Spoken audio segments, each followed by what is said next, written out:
మాకు మొన్న యాక్సిడెంట్ అప్పటి వరకు తెలియదు. అంటే వాళ్ళు యూట్యూబ్ మా పిన్నికి తెలిసింది. 5 సంవత్సరాల నుంచి రిలేషన్ ఉంది, మ్యారేజ్ చేసుకుని కొంచెం మాకు ఎవరితో మాట్లాడలేదు వాడు. అట్లా వాళ్ళ మా మరదలు. అవును అవునండి, మరి పెళ్లి చేసుకుంది. పవిత్రన ఏదో మందు పెట్టింది, అది ఆ మైకంలో పవిత్ర మైకంలో మా తమ్ముడు మాకు కాకుండా పెద్ద. మరి అది ఆమెకు ఉండాలండి, ఆమెకు ఉండాలి. మేము చాలా బాధపడుతున్నామండి. పవిత్ర అన్న మనిషే మా తమ్ముడిని తీసుకెళ్లిపోయిందండి. కారణం పవిత్రేనండి. ఆ చిన్న పిల్లలకి ఇప్పుడు ఏం దారి చూపిస్తారో చూపించాలండి. మా చాలా అన్యోన్యంగా బాగా కలిసిమెలిసి ఉండే. ఎప్పుడైతే బాగా కొట్టేవాడు, తాగి కొట్టేవాడు, అంతా అమ్మాయి చెప్తే ఉన్న కొద్ది ఈయన వచ్చి చేశాడు. వాళ్ళ మమ్మీ మీద కూడా తిట్టేవాడంట, మా బాబాయ్ అందరి మీద అరిచేవాడు. కానీ ఎక్కువ ఇక్కడ రాకపోయాడంట. కొడుకు చివరిగా అంటే మొన్న యాక్సిడెంట్ మా పిన్ని మాట్లాడారు. మొన్న పోయి హాస్పిటల్ మా బిడ్డ డాక్టర్ ఎలా ఉన్నా అలా అన్నా, నేను డ్రెస్సింగ్ చేస్తా, నువ్వు హాస్పిటల్ పో అన్నా, నేను డ్యూటీకి వెళ్ళి వచ్చి నీకు డ్రెస్సింగ్ చేస్తా అంటే సరే అమ్మా అని ఎక్స్రే తీసుకుంటా అన్నాడు. ఎక్స్రే తీసుకుంటాను, మేము ఇద్దరం పోతే ఆడ మా బిడ్డని నన్ను చూడంగానే నేను తర్వాత చూపించుకుంటా ఉండని, ఇప్పుడు ఏం కాదు ఒకటే ఇంట్లో పవిత్ర ఇంట్లోనే ఉండేవాడు. మా చెల్లి మణికొండలో నిన్న కూడా అక్కడే సూసైడ్ చేసుకున్నాడు కదండి, మణికొండలోనే చేసుకున్నాడు. అది మాకు తెలియదండి. అంటే కలిసి అయితే లేదు, వాళ్ళకి రిలేషన్ లేదంట. వచ్చిపోతుండే అంతే. అది తెలియదండి నాకు కూడా. మా సొంతము బావ కొడుకైనా 5 అన్నదమ్ములు. మా బావ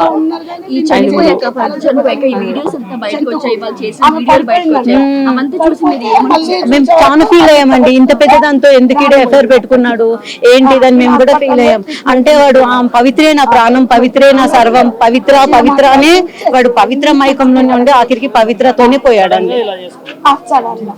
మాకు అన్యాయం చేసి పోయాడు. మొన్న కూడా కలిసాను, దెబ్బ తగులుగానే చెప్పిన అన్న హాస్పిటల్ పోదాం, స్కాన్ తీసుకో, సూచర్స్ పడితేమో చేపిద్దాము అంటే లేదమ్మా స్కార్ వస్తుంది, ఇప్పుడే చేపించుకోను, నేను రేపు పోతా హాస్పిటల్ పోయి స్కానింగ్ చేయించుకుంటా. ఎప్పుడు కనిపించినా అమ్మ తిన్నావమ్మా, ఎక్కడ పోతున్నావమ్మా, ఏం చేస్తున్నావమ్మా, ఇంతే. అంటే ఎలా ఉండేవాడు అన్న మీతో? చాలా మంచిగా ఉంటాడు, చాలా మంచి ఆయన. అసలు ఎక్స్పెక్ట్ చేయలే, అనుకున్నాం 6 months డిప్రెషన్ లో ఉంటాడేమో, తర్వాత వస్తాడు మళ్ళీ నార్మల్ అయిపోతాడు, కామనే కదా, మంచిగా అయిపోతాడు అనుకున్నాం. కానీ ఎక్స్పెక్ట్ చేయలే ఎట్లా చేస్తాడు. అంటే తను డిప్రెషన్ లోకి అసలు ఎందుకు వెళ్ళాడు అంటావు? అంటే మీతో పాటు చిన్నప్పటి నుంచి మీరు చూసిన వ్యక్తి కాబట్టి. సో డిప్రెషన్ నుంచి అసలు మాకు కాంటాక్ట్ లో లేదు. అంటే చిన్నప్పటి నుంచి ఎట్లా ఉన్నామో 5 years నుంచి చాలా డిఫరెంట్ గా ఉంది. ఈ 5 years నుంచి చాలా డిఫరెన్స్ ఉంది. మేబీ అందుకే. అంటే ఏం చెప్తుండేవాడు అన్న ఇప్పుడు మీతో?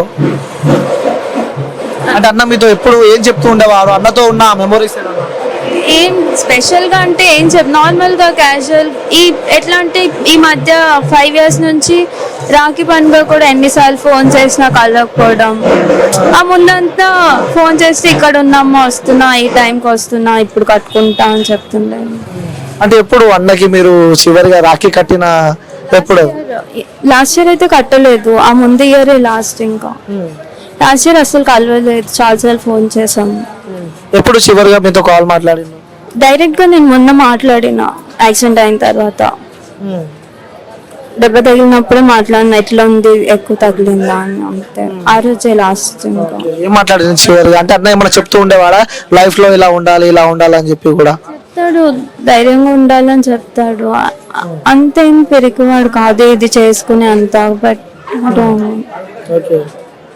ఇంకోటి ఇంట్లో కూడా ఎక్కువ ఉంటాయని చెప్పి ఉన్నాము. అంటే మీరు ఉన్నారు కాబట్టి, సో ఇంట్లో గొడవలు ఇలాంటివి అందరి ఫ్యామిలీలో ఉండే కామన్ ప్రాబ్లమ్స్ అంతే, ఎవరి ఫ్యామిలీలో అయినా ఉంటాయి ప్రాబ్లమ్స్. బట్ సో మిస్ అవుతాం అనమాట అయితే.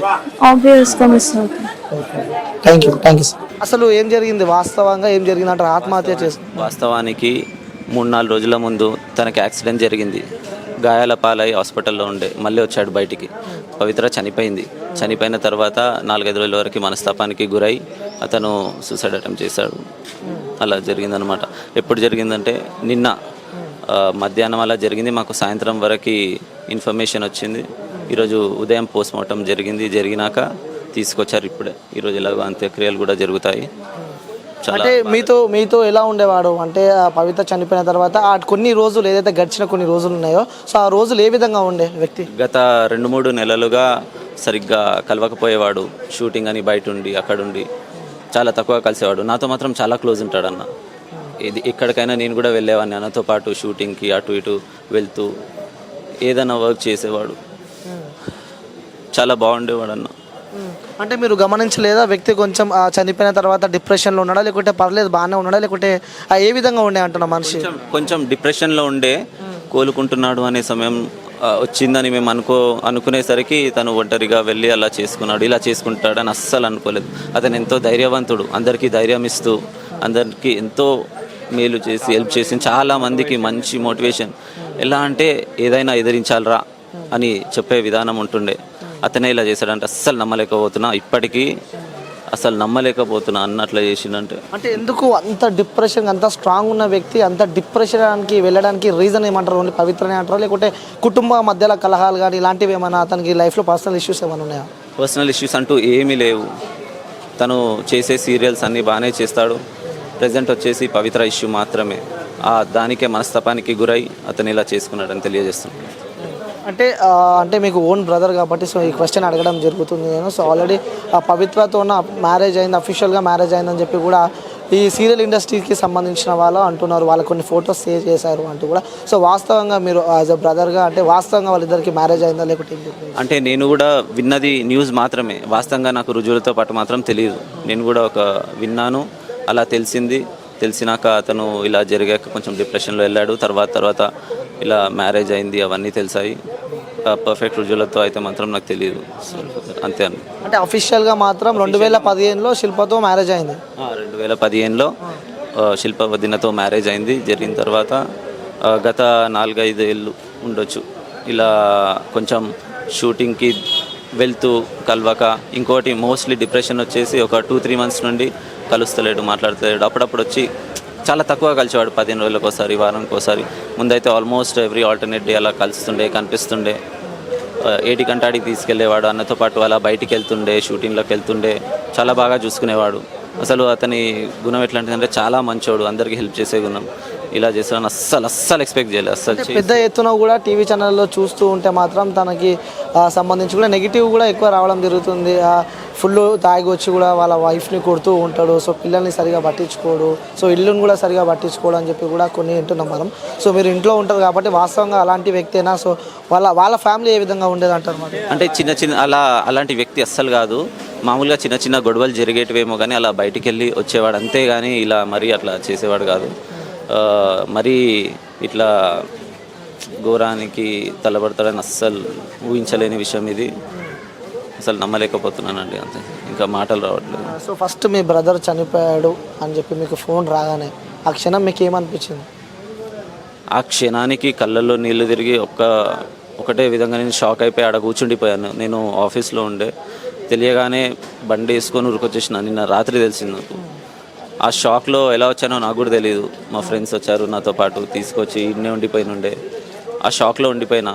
అసలు అన్న కోసం వెళ్తున్నా, కళ్ళల్లో నీళ్లు తిరిగిపోతున్నాయి. ఏం చేయాలో అర్థం అవ్వట్లేదు. అస్సలు నమ్మలేకపోతున్నాను. ఎంతమంది చెప్పినా లేదు నిజం చెప్పే అని అంటున్నా. నాకు అస్సలు నమ్మబుద్ధి కాలే. అసలు నమ్మలేని విషయమే అని అనుకున్నా. కానీ ఆఖరిగా చూసేసరికి ఇక అంతే. 2 పిల్లలు అని చెప్పి కూడా ఉన్నారు. 2 పిల్లలు, ఒక బాబు ఒక పాప. బాబుకి 4 to 5 years ఉంటాయి. పాపకి ఒక 6-7 years ఉంటాయి. చిన్నపిల్లలే, 2 చిన్నపిల్లలే. చదువుకున్నాను. ఫ్యామిలీ మాతో మంచిగా ఉంటుంది. అందరం ఇక్కడే ఉంటాయి. ఇగో ఇది మా ఇల్లు, ఇది అన్న వాళ్ళ ఇల్లు. ఇగో ఇదే మా ఇల్లు, మా సొంత ఇల్లు. అన్న వాళ్ళ ఇదే మా ఇల్లు. ఇక్కడ మా అన్న వాళ్ళు ఉంటారు ఈ గల్లీలో. ఇది ఇంకో పెద్ద అన్న వాళ్ళ ఇల్లు. అంటే మొత్తం ఎంతమంది చందుకు సంబంధించి వాళ్ళ డాడీ వాళ్ళు, మీరు ఫ్యామిలీ టోటల్ ఫ్యామిలీ 5 ఉన్నాము. పెద్దనాన్న వాళ్ళు మొత్తం 4, మా డాడీ ఒకడు, మొత్తం 5. ఇక్కడ ఉంటాం. ఇక్కడ 3 ఫ్యామిలీస్ ఉంటాయి. మా పెద్దనాన్న వాళ్ళు ఇక్కడ ఒక పెద్దనాన్న, ఇక్కడ ఒక పెద్దనాన్న, మా బాబాయ్ వాళ్ళు బయట ఉంటారు, ఇంకో పెద్దనాన్న బయట ఉంటారు. చనిపోయారు. పెద్ద ఫ్యామిలీ, జాయింట్ ఫ్యామిలీ. ముందు కలిసే ఉంటుండే.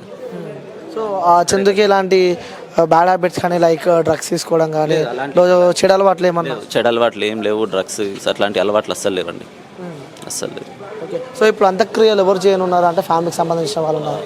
మా పెద్దనాన్న చేస్తున్నాడు, అంటే చందు వాళ్ళ ఫాదర్ చేస్తున్నారు. కాసేపట్లో అంత్యక్రియలు కూడా స్టార్ట్ అవుతాయి సాయంత్రం వరకు. అతనే ముందుండి చూసుకుంటాడు. సో అన్నలేని లోటు తీర్చలేనంటారు. మన తిరిగి అన్న దేవుళ్ళు అంటాడు. ఎందరో ఫ్యాన్స్ ఉన్నారు అన్నకి, తెలిసిందే. ఎంతోమందికి హెల్ప్ చేశాడు. ఇట్లాంటి అన్న ఇంకోసారి దొరకడు, రాడు. ఇక అది ఎప్పటికీ జరిగిన విషయం అంతే. చందు గారి మేనల్లుడు, సొంత మేనల్లుడు అనమాట. మమ్మీకి చందు వాళ్ళ అక్క కొడుకు. నీకు చందు గారికి ఎలాంటి రిలేషన్ ఉండేది? మా మామ అల్లుడు, చాలా బాగుండే రిలేషన్ మాది. అది మామ ఇది మామ అని చాలా బాగుండే. ఎప్పుడైనా కాల్ చేస్తాడు, మేము కూడా కాల్ చేస్తాం. అక్కడున్న మామ షూటింగ్లో ఉన్నా వస్తాను ఇంటికి అని చెప్పి చాలా బాగుండే, మాట్లాడేది. కానీ సడన్ గా ఈ విషయం వినేసరికి చాలా బాధ. అసలు మీకు వేరే ఆవిడకి ఆ రిలేషన్ ఉందని మీకు తెలుసా? గత 5.5 years నుంచి మాకు తెలిసింది. రూమర్స్ అయిన ఉండే కొన్ని. అట్లాంటి వల్ల కొద్దిగా ఫ్యామిలీస్ కి దూరం అయిపోయి వెళ్ళాడు. ఈ అత్తతో, శిల్ప గారితో మీకు ఎలా ఉండేది? శిల్పత్తమ్మ కూడా చాలా బాగుండే మాతో. మరి తెలిసిన ఇంట్లో గొడవలు అలాంటివి జరిగినాయా మీకు?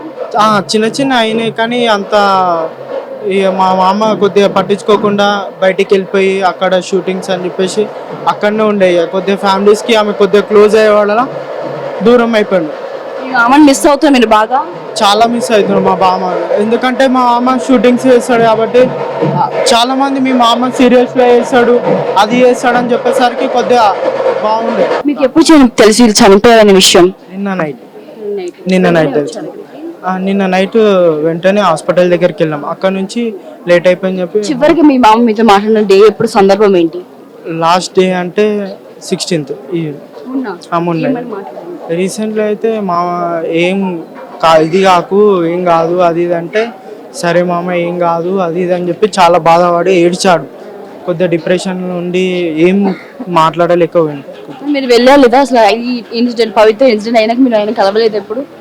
అతను డైరెక్ట్ అక్కడనే వెళ్ళిపోయాడు, బెంగళూరు వెళ్ళిపోయాడు. బెంగళూరు నుంచి అదంతా అయిపోయిన తర్వాత 15th నైట్ వస్తే 16th మార్నింగ్ కలిసాం మేము.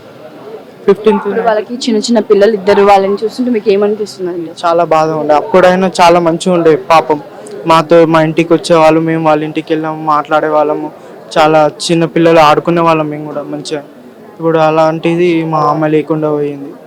ఇప్పుడు మా అత్తమ్మ కూడా చాలా ఇబ్బంది పడుతారు, అలా ఫాదర్ మదరు. మరి మీ మామ 5 years నుంచి ఈ రిలేషన్ మెయింటైన్ చేస్తున్నారు కదా, మరి మీ శిల్ప ఆ అత్తకి మొత్తం ఫుడ్